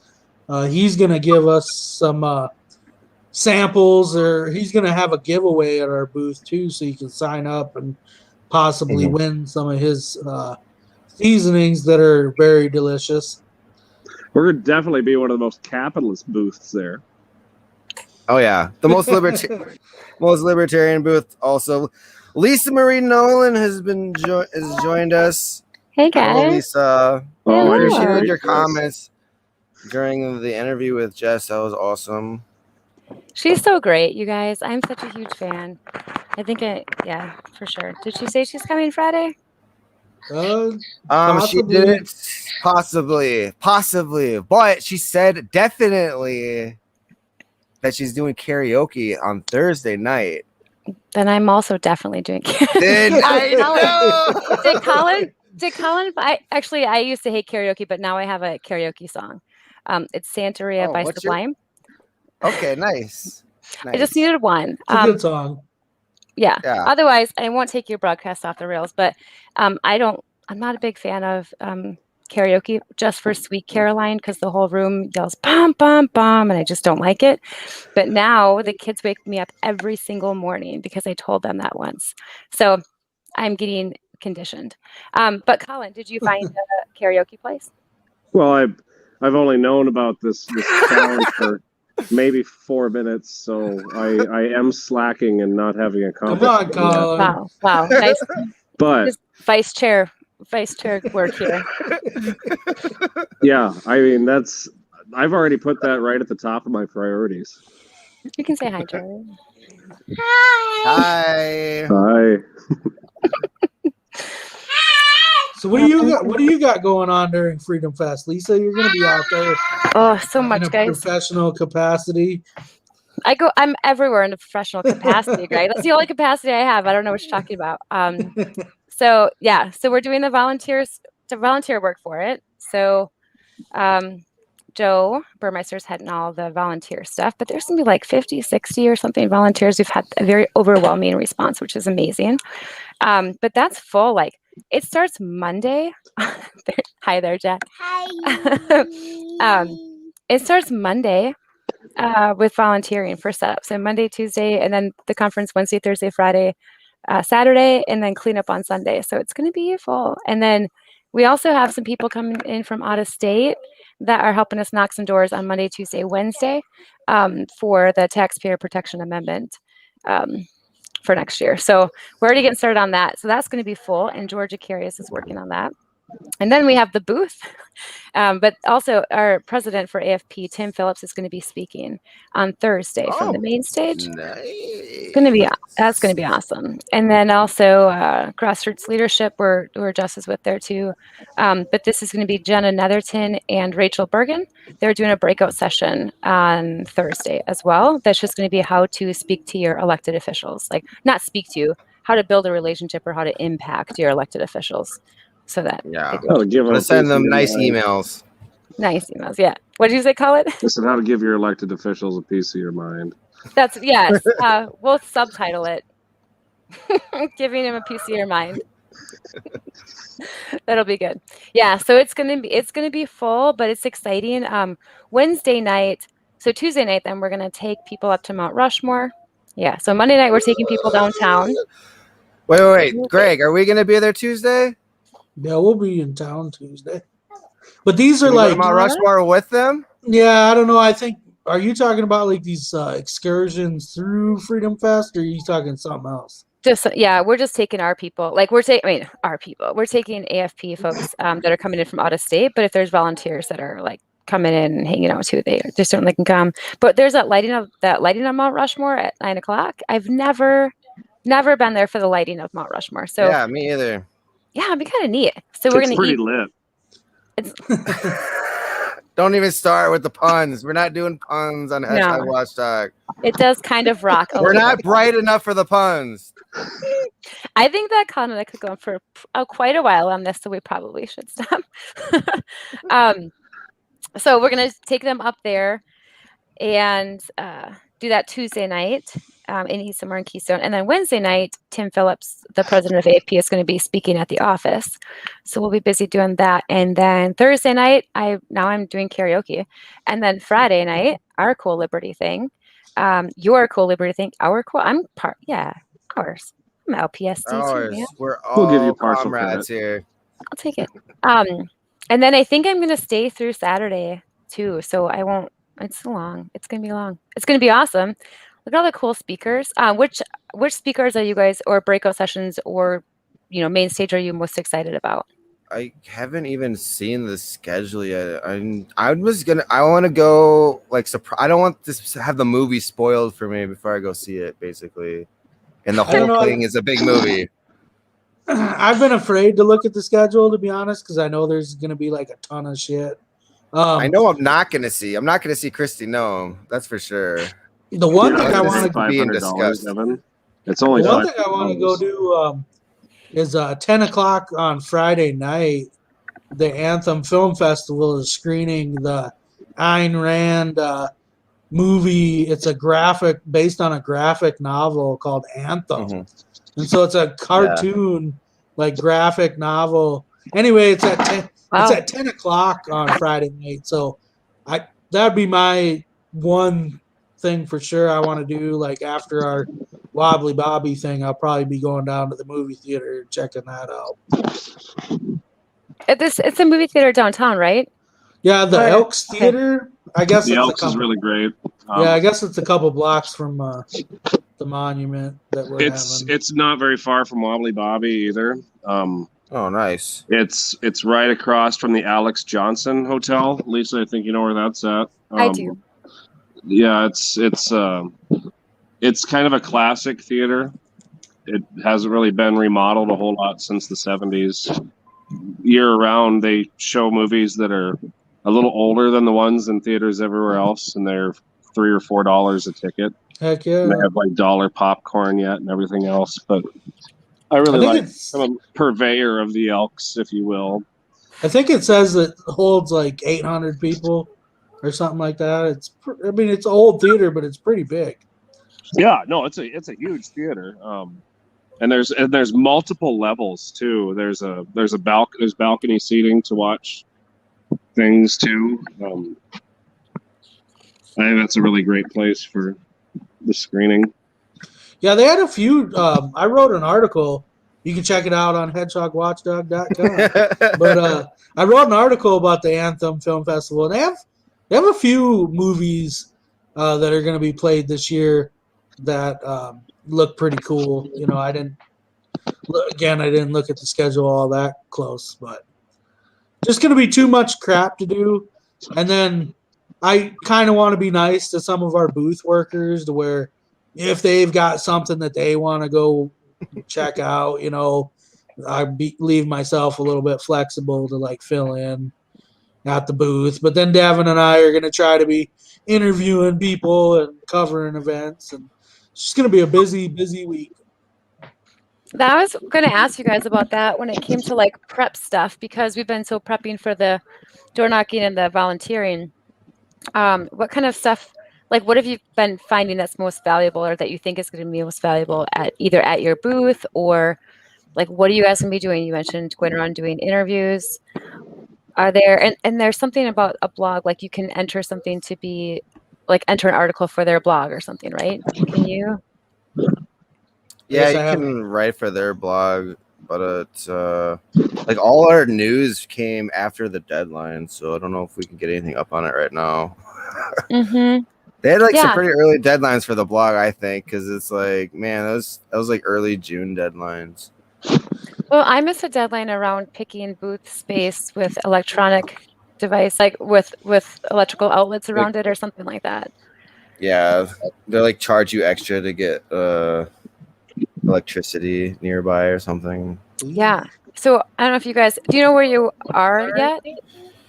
We're in T4, which is actually here. Let me get the thing Right out. by the exit. Yeah. So if anything bad happens, we'll be able to make a getaway real quick, unless the bad thing comes from the exit we're by. Or it's us. Oh, here we go. I've got the map here. Let me put it on StreamYard. Just keep talking for a second while I do this. I'm really slow. Yeah, so one thing we did for the party, I guess, for the booth, we got some new pamphlets to hand out to everybody. We're going to obviously try to register voters. I've got membership cards where if people want to actually, you know, fill out their information and give it to us, because, you know, having your contact info, like we have the state registered voter list, but all that gives us is your name and address. And, you know, we don't want to have to send out mailers. You know, if we could get your email address, that would help us out a lot. Yeah. Just collecting data, signing up members. So I don't know if anybody's watching can see, but we'll be at T4, which is at the very top left of this map that's on the screen. I wonder who we're by. I know we're only going to be by one person because we're at the very end. Greg's like got his head like right up. Yeah, I can't see. Where does it say T4? Right up by where it says north on the top left. It's at the. It's all so blurry tiny. to me. Yeah, it's all blurry to me. We are old. I can't. So anyway, we're gonna be like a weather. Wait. Okay, I did full screen. Now I can see it. Now my face is real big in that. Well, call and we lost us. Colin. Call an abandoned ship. Hi. Hi, Colin. I was gonna try and make a. Oh, hi, Kitty. I was gonna make a pun like a. Yeah, no, I can't think of anything. He's leaving dust. I don't know. There's no cool farmer puns about leaving, is there? I don't know. Rancher puns. I got informed by Ken one time. It's not Ken. It's not cowboy. It's cattleman. Good to know. So even ranchers have their preferred pronouns. Oh, I have it. It looks like Colin decided to hoof it. Nice. And on that note, there goes our last guest. Our last live viewer just left. Oh. So yeah, was that the show? Yeah, I'd say just it's gonna be awesome. A lot of great. Man, if you're not going to, I've heard some people this week that were mad that Christy Nome was speaking. Obviously we don't have any control over that. And if it were up to us, she would not be the keynote speaker, but it is what it is. This is a huge event, great opportunity for South Dakota. Biggest Liberty event probably ever in the state. I mean, some of the biggest names in the Liberty movement. I mean, just even libertarians. I mean, freaking like what you were just showing. I mean, Larry Sharp, Joe Jorgensen, Spike Cohen, Justin Amash. Here, any of them coming on Friday? I think if we had Spike come speak with some of our activists, or I say activists, I'm so used to saying that now, but with folks out Friday night, he just is incredible the way he brings people. The way he can do outreach even to people who have never been involved in politics before. And I think for Rapid City, I don't know how many citizens South Dakota folks are coming, or if there's a lot of people coming from out of state. But man, it would be so neat if he could kind of help light that fire out there, because he's just so good at speaking with people. Yeah, we tried getting him on the show. Unfortunately, I did not get a response. So, but if we see him, we will ask him for sure. Yeah, I'll be asking everybody that we see. Grin pants.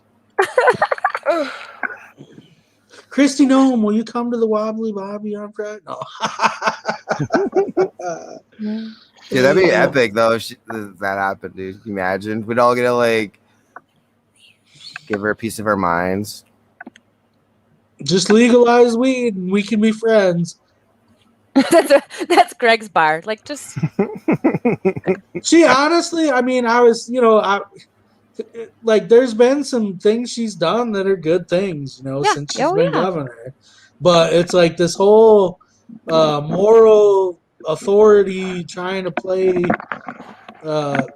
police, and then just not only that, but overturning the will of the people blatantly, and then it's just I don't know. It's we could be friends, but you just okay, we're ending, so it's totally fine. We don't have to talk about it right now. But I think that's so interesting because what they're using to override that, they're trying to, is the one subject rule. And I remember when the one subject rule came on, that it was this is not they don't have to keep to one subject in all of these other areas. You can do a whole bunch of stuff. To only limit or to put that sort of limit on without explaining what that one subject means, or having a clear definition, it's it's been sitting out there since it passed, just waiting for it to be used on a technicality, because that's it wasn't clearly defined. And so I'm super curious. I know that New Approach is bringing something on the ballot to get rid of that one amendment or one subject rule. And a lot of people, I just remember thinking that was such a good idea. It's all these out of state, people funding things. And really it was, because they never defined it, it seemed like it was never a great idea. So I was just curious if you guys were supportive of repealing that one subject rule. Oh yeah, I think we shouldn't be limiting ourselves as voters. I don't mind the legislator being limited to one subject per bill. That's different than like limiting we the people, because it's like you said, there's no precedent that's been set on the one subject, so nobody even knows how a subject is defined. It's like every sentence has its own subject technically in it. I mean, so like are our bills going to be one sentence petitions? I mean, it'd be a lot easier that way, but yeah, you had to bring in so many. Yeah. Well, so basically what they were saying is they wanted it to just say legalize marijuana, and then that's it, and not provide any other information. I think what they even tried to argue was, which actually is a contradiction of Noam's statements, but they actually tried to argue that it was multiple subjects because it dealt with recreational, and it dealt with medical, and it dealt with hemp. But I mean, anybody with common sense knows that these are all one subject. And one thing I find funny about all this, the state, we haven't done a show on it yet, but Flandreau Santee Sioux tribe has started has a medical marijuana dispensary up and running up in Flandreau now, and so the state, there's all this talk about, is it legal, is it not? The state doesn't recognize tribal IDs, blah blah blah. But it all just goes back to like government. It's like none of this is actually an issue, and had the will of the people been followed through with recreational marijuana, then it doesn't matter whose ID card you're validating and any of this nonsense. It's like you guys brought this on yourself, essentially. You're making it complicated when it doesn't have to be complicated. There's a lot of that argument. People that are anti-medical marijuana, they're like, oh, medical marijuana, it's just people wanting to go get their pot. It's like, well, 54% of South Dakota already voted that we should be able to go buy our pot. Like, we shouldn't have to play these games and have a doctor sign this and that and pay a fee, $100 a year to the state to be able to name another product for sale in South Dakota that you have to go pay $100 to purchase. Yeah. I think that's I mean, especially in medication. That's the weirdest thing I think in all of this. And there's so many weird things, but the weird thing is that you have to pay this amount of money for the privilege of going to pick up medication. And you don't have to pay for that anywhere else. Like, you never have to pay for the privilege of going to the pharmacy to pick something up either. So Walmart's got a membership program, but it's not. But it's for discounts. It's not for, the ability to purchase. Yep. Yeah, I think that's weird. And they say like it's essentially kind of decriminalized in Sioux Falls, but that doesn't help people everywhere else in the state. So, and you're just you're encouraging a black market because it has to come from somewhere. Mm-hmm. It doesn't just magically end up on the streets of Sioux Falls. Like, somebody has to go buy it, somebody has to grow it, somebody, it's like all these things can be happening above board with a legal market. It's just government's preventing it. It's not anything else. I don't know if I came on. No, I haven't come on, but watch, make sure to be watching too, like out West River. And of course, we'll watch out here, but the amounts that people, like cities, are trying to charge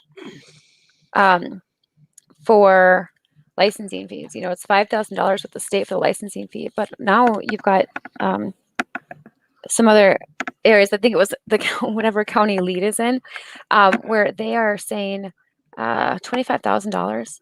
Is it Lead or another one around there? They're trying to do a $25,000 municipal fee as well.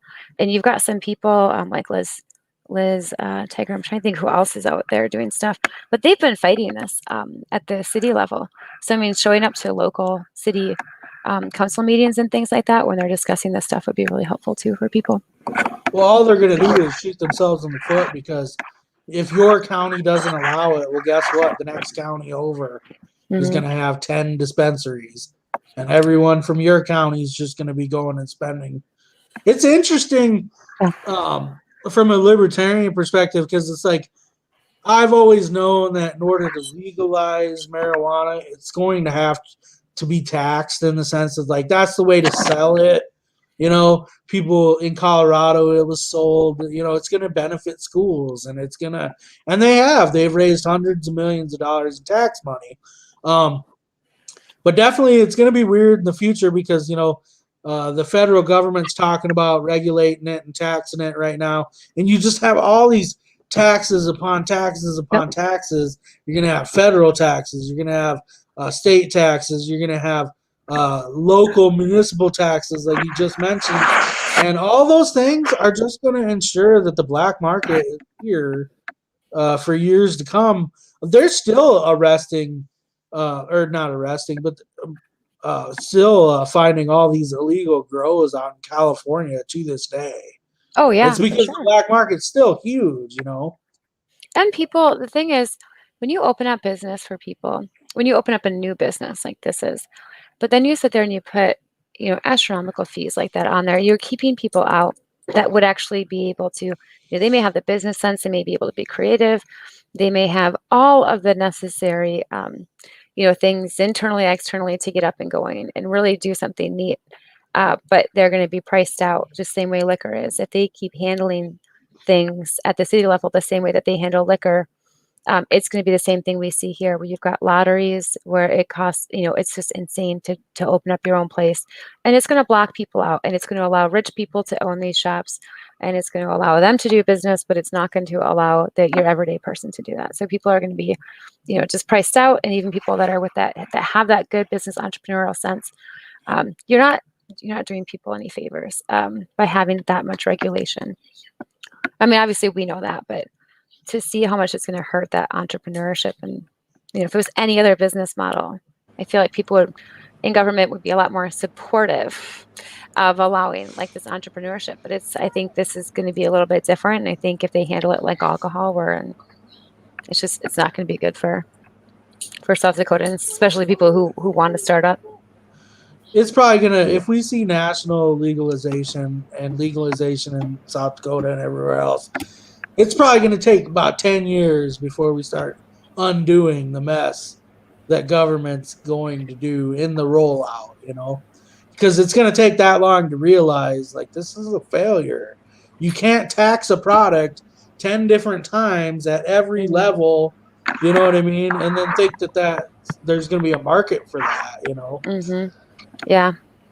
Well, I think what's happened too is, like, I will say this, when you look at what was put on the ballot, like, I didn't love that it increased the tax, but, you know, I wouldn't have wanted it to do that at all. I hope the next ones that they are putting on, you know, if it doesn't pass, I hope they're not doing the same thing. But I think a lot of people just said, look, I don't even care. Like, I don't care what's in here. I just want it to pass. And I think that's what happened. I think there is probably more regulation, oversight, and taxing that we would want in there. But at some point, people are like, I just, you know, we'll move the ball down the field. We just want it to pass. And so there was room for input, you know, at the beginning when they were doing the ballot initiatives. But I think that's one thing that they're doing kind of all over is just, we're just going to put something out there. So it may not be the best yet, but we can see public opinion. Yeah. Greg, gosh, I'm blanking right now. And the state legislature said it very well. Like, I can see exactly what my constituents voted for. Like, I can see exactly how my constituents voted on this one topic because it was on the ballot, and that's not something we get very often. And so he's been very supportive because his constituency is very supportive of it, even though he personally isn't. They still try to act like the voters had no idea what they were voting for, and it's just a crock. Mm-hmm. Yeah. Yeah, I don't think it would have mattered all that much. I think the issue is that they wanted it to pass. It's taken so long of going through the legislature that people just wanted it to pass. So I do think they still knew it was in it, but I think at that level, they were just ready. So Anyway, great end of the show. Yeah, so Freedom Fest. Heck yeah. Oh no, I've turned into a rabbit. I gotta keep those on, honey. Okay, I keep. All right, thank you guys for letting me jump on. Thanks for coming on, Lisa. Appreciate it. We'll see you at Freedom Fest. See you guys. We'll see you next week. Thank you. Nice show. How do I get off? You can't be off. You're on forever. I'm not gonna let you leave. All right. Come to Freedom Fest. We'll be there. Libertarian Party South Dakota will be there. You can win a shotgun, buy raffle tickets. You can win a Bowie knife. We're gonna have the best booth at the whole event. Obviously, I don't think anybody else can fly with guns to display at their booths, but we are at our home turf, so we'll be all good. This episode is brought to you by pinkcoin.com, campridger.net. You can get seasonings there. They're made by Daryl Root, our treasurer. Also brought to you by the Dakota Wrestler Show. Do you got any final thoughts, Greg? Before, this Daryl's podcast, good stuff on there. You can check that out on Spotify. No, I'm looking forward to Freedom Fest. I hope everyone buys some raffle tickets. Let's make some money. Definitely. I hope we recoup the money that was spent on that shotgun, because that thing is a beaut. And somebody's going to be lucky enough to go home with that thing. A lot of good events. Like I said, Friday night, Wobbly Bobby. Possibly karaoke Thursday. If you want $100 off of your ticket, put in the code FF21LPSD. You can order your tickets from freedomfest.com. I think it's .com, isn't it? Let me check. Yeah, it is. Okay. And then check out the anthemfilmfestival.com for the movies that are playing out there during their film festival. I'm excited. This is going to be fun. This is going to be a lot to cover. We should be live streaming every day while we're out there, I think, too, a little bit. Yeah, we're going to live stream for at least an hour every day, possibly from the booth, as long as my computer keeps running. And we'll see how that goes. I don't know what kind of internet they have out there, but we'll find out. Yeah, and we'll try to do some interviews with people, like walking around the event, and then pre-record those, and then we'll play all those for one of our episodes after we get back, or maybe even live on air if I have time to produce them and compile them together. But yeah, it's gonna be a great time.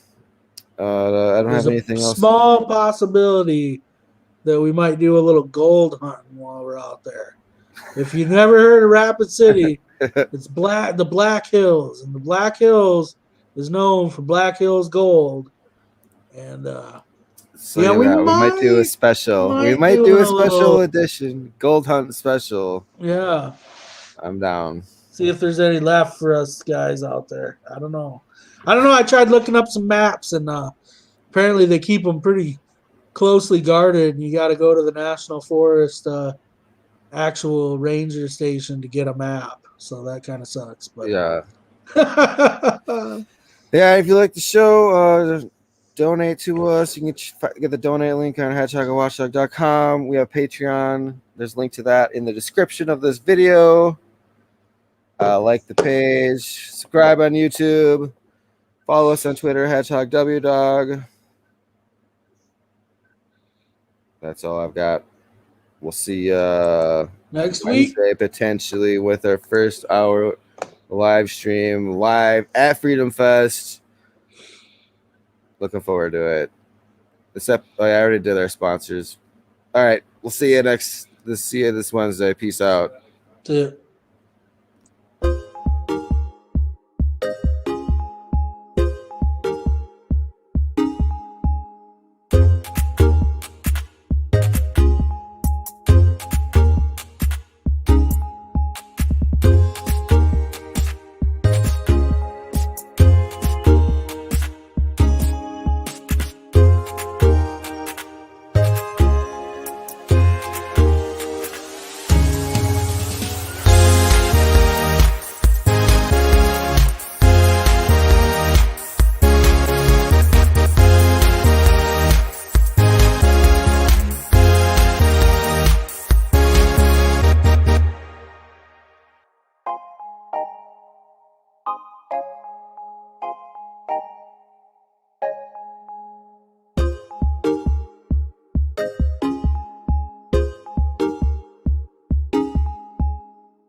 Oh shit.